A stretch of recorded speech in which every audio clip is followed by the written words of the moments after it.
One, two, three, four. Swagger lady on the floor. I'm always chicken trending. Cause my body loving Krista. Holidays nale, adu namma GT Holidays da. GT Holidays, South India's #1 travel brand. You know you are special when you're with GT Holidays.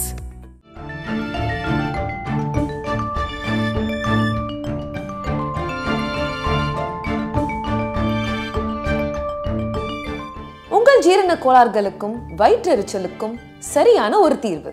டூரி talkies ரசிகர்களுக்கு வணக்கம். வாங்க lens நிகழ்ச்சிக்கு போகலாம்.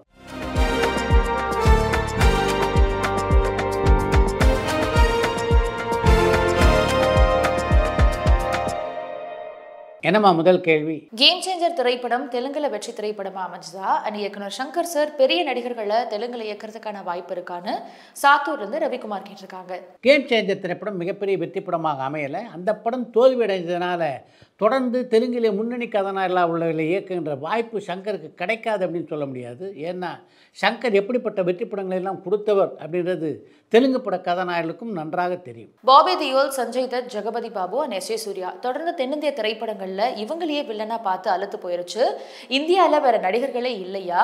எதனால ஒரு திரைப்படம் hit ஆயிடுச்சுன்னா அந்த திரைப்படத்துல நடிச்ச வில்லன்களையே தொடர்ந்து மற்ற திரைப்படத்திலும் இயக்குநர்கள் காஸ்ட் பண்றாங்க. இயக்குனர் நெல்சன் ஆவது ஜெயிலர் 2 திரைப்படத்துல ஆன்டகனிஸ்டா இதே மாதிரி செயல்படாம வேறு நடிகர்களை காஸ்ட் பண்றதுக்கான வாய்ப்பு இருக்கா? நீங்க இதை சொல்லுவீங்களான்னு யாழ்ப்பாணத்துல ஜானி கேட்டிருக்காங்க. ரசிகருடைய கருத்துக்களை மதித்து செயல்படுவர் தான் இயக்குனர் நெல்சன். அதனால உங்க கருத்தையும் ஏற்றுக்கொள்வார் என்று நான் நினைக்கிறேன். தமிழ்ல முன்னணி சேனல்கள் எல்லாத்துலேயுமே மியூசிக் ஷோஸ் நடக்குது. ஆனால் பெரும்பாலும் எல்லா இசையமைப்பாளர்களுடைய பின்னணி பாடுறதுலையும் சரி அல்லது அவங்களுடைய மியூசிக் கான்சர்ட்லையுமே சரி விஜய் டிவி சூப்பர் சிங்கர்ல கலந்துக்கிட்ட பாடகர்கள் தான் பங்கேற்கிறாங்க. விஜய் டிவி சிங்கர்ஸ்க்கே முக்கியத்துவம் கொடுக்கறதுக்கான காரணம் என்னன்னு மட்டக்களப்புல இருந்து மயூரன் கேட்டிருக்காங்க. சூப்பர் சிங்கர் போன்ற இசை நிகழ்ச்சிகள் பல தொலைக்காட்சிகளில் இப்போது இடம்பெறுகின்றன. இதில் விஜய் டிவியிலும் ஜி டிவியிலும் நடைபெறுகின்ற நிகழ்ச்சிகளுக்கு மிகப்பெரிய வரவேற்பு இருக்குது. அதனால தான் அந்த நிகழ்ச்சியிலே பாடுகின்ற அந்த பாடகர்களுக்கும் பாடகிகளுக்கும் பொது மேடையிலே பெரிய வரவேற்பு கிடைத்து கொண்டிருக்கிறது. நடிகர் ஜெய்சங்கர் சார் யாருடைய கொள்கையை பின்பற்றினார்னு சென்னையிலிருந்து சந்தனகுமார் கேட்டிருக்காங்க. நடிப்பிலும் சரி பழகுகின்ற விதத்திலும் சரி ஜெய்சங்கர் யாரையும் பின்பற்றியதாக சொல்ல முடியாது. தனக்கென ஒரு பாணியை வகுத்து கொண்டு அதிலே நடைபோட்டவர் தான் ஜெய்சங்கர். ஜெய்சங்கர் அளவுக்கு சினிமா உலகில் உள்ள எல்லோரும் ஏற்றத்தாழ்வு இல்லாமல் பழகுகின்ற கலைஞர்கள் அப்படின்றது ஜெய்சங்கருடைய வருகைக்கு முன்னாலே குறைவாகத்தான் இருந்தது. ஜெய்சங்கருடைய வருகைக்கு பின்னால் தான் அப்படி பழகுகின்ற பழக்கமே சினிமா உலகிலே அதிகரித்தது என்று கூட சொல்லலாம். டாப் ஸ்டார் பிரசாந்த் சார் இப்போ ஏதாவது படத்துல கமிட் ஆகியிருக்காரா அல்லது இப்போ என்ன பண்ணிக்கிட்டு இருக்காருன்னு தருமபுரியிலேருந்து ராஜா கேட்டிருக்காங்க.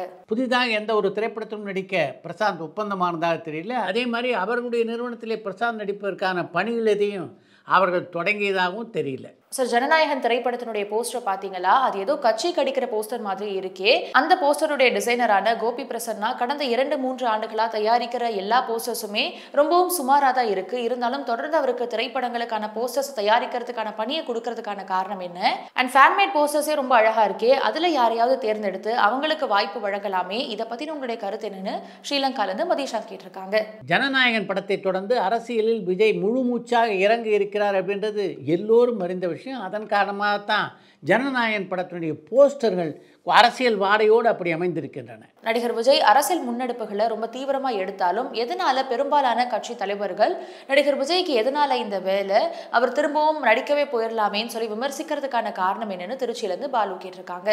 அரசியல்வாதிகள் அரசியலில் ஒரு புதிய நட்சத்திரத்தை அவ்வளவு எளிதிலே ஏற்றுக்கொள்ள மாட்டார்கள். இசையமைப்பாளர் ஏஆர் ரஹ்மான் சாரனுடைய முதல் திரைப்படமான ரோஜாவுடைய பாடல்கள் எல்லாமே அவ்வளவு கிளாரிட்டியா இருக்கும். தன்னுடைய முதல் படத்திலே எப்படி இவ்வளவு துல்லியமான பாடல்களை கொடுக்க முடிஞ்சது? அண்ட் அவருக்கு முன்னாடி வந்த இளையராஜா சார்னால ஏன் இதை பண்ண முடியலன்னு திண்டுக்கல்ல இருந்து ஷேக் கேட்டிருக்காங்க. ஏஆர் ரஹ்மானுக்கு ரோஜா திரைப்படத்துக்கு இசையமைப்பிற்கு முன்னாலே பல 100 விளம்பர படங்களுக்கு இசையமைத்த அந்த அனுபவம் இருந்தது. அது மட்டும் இல்லாமல் கம்ப்யூட்டர் தொழில்நுட்பம் தெரிந்த ஒரு இசையமைப்பாளர் ஏஆர் ரஹ்மான். அதன் காரணமாகத்தான் அவருடைய இசை அந்த அளவுக்கு துல்லியமாக அவருடைய முதல் படத்திலேயே அமைந்திருந்தது. சார் முதல்ல தேசிய விருது பெற்ற தமிழ் நடிகர் அண்ட் தமிழ் நடிகை யாருன்னு கடலாடியிலிருந்து பாலசுப்ரமணியன் கேட்டிருக்காங்க. தேசிய விருதை பெற்ற முதல் நடிகர் என்ற பெருமை புரட்சித் தலைவர் எம்ஜிஆருக்கு சொந்தமானது. ரிக்ஷாக்காரன் திரைப்படத்திலே சிறப்பாக நடித்ததற்காக 1971ஆம் ஆண்டிலே சிறந்த நடிகருக்கான தேசிய விருதை பெற்றார் எம்ஜிஆர். அதைத் தொடர்ந்து 11 ஆண்டுகளுக்கு பின்னாலே சிறந்த நடிகருக்கான தேசிய விருதை வென்றவர் கமல்ஹாசன்.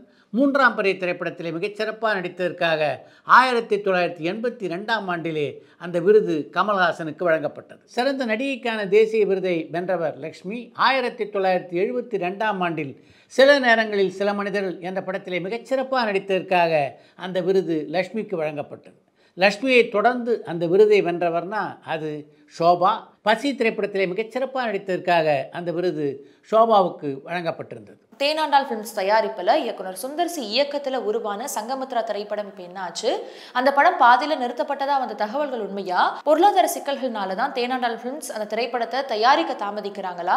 சரியான தகவல்களை சொல்ல முடியுமான்னு சாத்தூர்லேருந்து ரவிச்சந்திரன் கேட்டிருக்காங்க. சுந்தர் சிங் இயக்கத்திலே தேனாண்டாள் ஃபிலிம்ஸ் நிறுவனம் தயாரிக்கவிருந்த சங்கமித்ரா படத்தினுடைய படப்பிடிப்பு தொடங்கப்படலை. ஆனால் படப்பிடிப்பு தொடங்குவதற்கான பூர்வாங்கமான வேலைகள் எல்லாவற்றையும் அந்த நிறுவனம் அப்போது செய்திருந்தது. ஒரு சில காரணங்களால் அந்த படத்தை அவங்களால தொடர முடியல. அதற்கு பின்னாலே அந்த படத்தை எடுப்பதற்கு சுந்தர்சி ஒரு காலகட்டத்தில் முயற்சி செய்தார். ஆனால் அந்த முயற்சியும் வெற்றிகரமாக அமையலை. தன்னுடைய வயசுக்கு ஏற்ற கதாபாத்திரத்தில் நடிக்கிற அந்த பழக்கத்தை நடிகர் ரஜித் தான் ஸ்டார்ட் பண்ணி வச்சாரா, அல்லது அவருக்கு முன்னாடி இருந்த நடிகர்களே அதை தொடங்கிட்டாங்களா?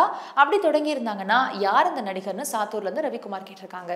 சாத்தூர் ரவிக்குமார் சிவாஜி நடித்த படங்களை எல்லாம் பார்த்ததே இல்லை அப்படின்னு நினைக்கிறேன். அருண் மாதேஸ்வரன் இயக்கத்தில் உருவாக இருந்த இசையமைப்பாளர் இளையராஜா சாரனுடைய பயோபிக் இப்போ எந்த நிலையில் இருக்கு? அதை பற்றி எந்த ஒரு அப்டேட்டுமே இப்போ வராமல் இருக்கே, அதுக்கான காரணம் என்னன்னு மதுரையிலிருந்து சேவியர் கேட்டிருக்காங்க. இளையராஜாவுடைய பயோபிக் பற்றி பார்த்தீங்கன்னா சமீப காலமாக பத்திரிகைகளிலும் எந்த செய்தியும் இல்லை, வலைதளங்களிலும் எந்த செய்தியும் இல்லை. அந்த படத்தை இயக்குவதாக இருந்த அருண் மாதேஸ்வரன் இப்போ ஒரு இந்தி படத்தை இயக்கப் போவதாக செய்திகள் வெளிவந்து கொண்டிருக்கின்றன. அந்த படத்தில் கதாநாயகனாக நடிக்கிற தனுஷ் ஏறக்குறைய 5 திரைப்படங்கள் நடிக்க ஒப்பந்தமாயிருக்கார். அதனால் இப்போதைக்கு இளையராஜாவுடைய பயோபிக் தொடங்குவதற்கான வாய்ப்பு மிக குறைவாக இருப்பதாகவே நான் நினைக்கிறேன். உலக நாயகன் கமல்ஹாசன் சாரனுடைய இயக்கத்தில் உருவாக இருந்த மர்மயோகி திரைப்படம் பாதியில கைவிடப்பட்டதுக்கான காரணம் என்னன்னு தூத்துக்குடியிலிருந்து கண்ணதாசன் கேட்டிருக்காங்க. கமல்ஹாசனுடைய நடிப்பிலே உருவாக இருந்த மர்மயோகி திரைப்படம் கைவிடப்பட்டதற்கு பல காரணங்கள் இருக்கின்றன. அதில் முக்கியமான காரணம் அந்த படத்தை தயாரிப்பதாக இருந்த பிரமிழ் சாய்மீரா நிறுவனம் ஒரு காலகட்டத்திலே செயலிழந்தது. நடிகர் மணிகண்டனை அடுத்த விஜய் சேதுபதினு சொல்லலாமா? ஏன்னா அப்படிப்பட்ட திரைப்படங்களை கொடுக்கறத விட அவர் கொடுக்கிற பேட்டிகளில் விஜய் சேதுபதி மாதிரி அவர் பிரதிபலிக்கிறாரு. இதை பற்றின உங்களுடைய கருத்து என்னன்னு சென்னையிலிருந்து கார்த்திக் கேட்டிருக்காங்க. விஜய் சேதுபதியை போலவே மணிகண்டனும் கடுமையான உழைப்பாளி, அவரை போலவே மிகச்சிறப்பாக நடிக்கக்கூடிய ஒரு நடிகர். அதனால் விஜய் சேதுபதியோடு மணிகண்டனை தாராளமாக ஒப்பிடலாம். உலக நாயகன் கமல்ஹாசன் சாருக்கு இப்போ வரைக்கும் தாதா சாஹேப் பால்கே விருது கொடுக்கப்படாமல் இருக்கிறதுக்கான காரணம் என்னன்னு சேலம்லேருந்து ஜார்ஜ் கேட்டிருக்காங்க. இதுக்கெல்லாம் தனியான காரணம் எதுவும் இல்லை. ஆனால் கமல்ஹாசனுக்கு மிக விரைவிலே அந்த விருது வழங்கப்படுவதற்கு எல்லா வாய்ப்புகளும் இருக்கின்றன. ஏன்னா தாதா சாஹேப் பால்கே விருதினை பெறுவதற்கு எல்லா தகுதிகளையும் பெற்றவர் கமல்ஹாசன். அசோகமித்ரன் சாரனுடைய கரைந்த நிழல்கள்ன்ற நாவலை யாராவது திரைப்படமாக எடுக்க முயன்றிருக்காங்களான்னு திண்டுக்கல்ல இருந்து ரமேஷ் கேட்டிருக்காங்க. அசோகமித்ரனின் கரைந்த நிழல்கள் நாவலை திரைப்படமாக எடுக்கின்ற முயற்சியில் யாரும் ஈடுபட்டதாக தெரியல. தமிழ்ல அதிக திரைப்படங்கள்ல வில்லனா நடிச்ச நடிகர் யாருன்னு திருப்பத்தூர்ல இருந்து கோவலன் கேட்டிருக்காங்க. தமிழிலே மிக அதிகமான திரைப்படங்களிலே வில்லனாக நடித்ததுன்னா அது எம்என் நம்பியார் தான்.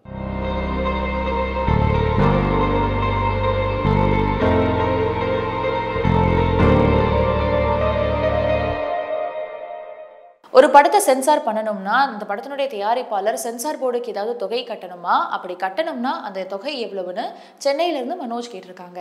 படங்களை தணிக்கை செய்வதற்கு ஒவ்வொரு தயாரிப்பாளரும் அதற்குரிய கட்டணத்தை செலுத்தியே ஆக வேண்டும். இந்த கட்டணம் என்பது படத்தினுடைய நீளத்துக்கேற்ப மாறுபடும். 600 மீட்டருக்கு 2000 ரூபாய் என்று கட்டணத்தை வைத்திருக்கிறார். நம்முடைய படம் 2400 மீட்டர்னா 8000 ரூபாயை செலுத்த வேண்டியிருக்கும். இது தவிர அந்த படத்தை திரையிடுவதற்கான செலவையும் தயாரிப்பாளர் தான் ஏற்றுக்கொள்ள வேண்டும். அடுத்து இன்று ஒரு தகவல். விஜய் ஜோதிகா நடிக்க எஸ்.ஜே. சூர்யா இயக்கத்தில் உருவான குஷி திரைப்படம் தமிழிலே மிகப்பெரிய வெற்றிப்படமாக அமைந்தது நீங்கள் எல்லோரும் அறிந்த விஷயம். அந்த படம் இந்தியிலே உருவான போது அந்த இந்தி படத்தை இயக்குகின்ற வாய்ப்பும் எஸ்.ஜே. சூர்யாவுக்கு அமைந்தது. அந்த இந்தி படத்திலே கதாநாயகனாக நடித்தவர் பர்தீன் கான் என்ற நடிகர். குடித்துவிட்டு வசனம் பேசுவது போல அந்த படத்திலே ஒரு காட்சி.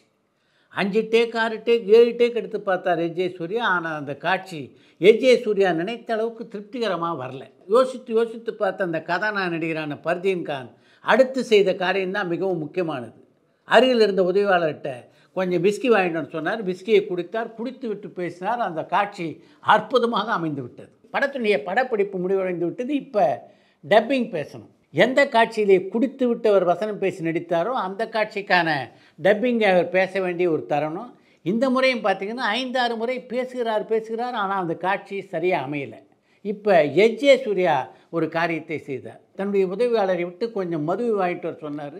நீங்கள் காட்சியில் நடிக்கும்போது குடிச்சிட்டு தான் நடிச்சிங்க, வசனம் பேசும்போதும் குடிச்சிட்டே பேசுங்க என்று சொன்னபடி அவருக்கு அந்த மதுவை ஊற்றி கொடுத்தார். அதை குடிச்சிட்டு பேசிய பர்தீன் கனகச்சிதமாக அந்த வசனத்தை பேசி முடித்தாராம். இந்த வித்தியாசமான அனுபவத்தை பத்திரிகையாளர் ஒருவரிடம் பகிர்ந்து கொண்டிருக்கிறார் எஜ்ஜே சூர்யா.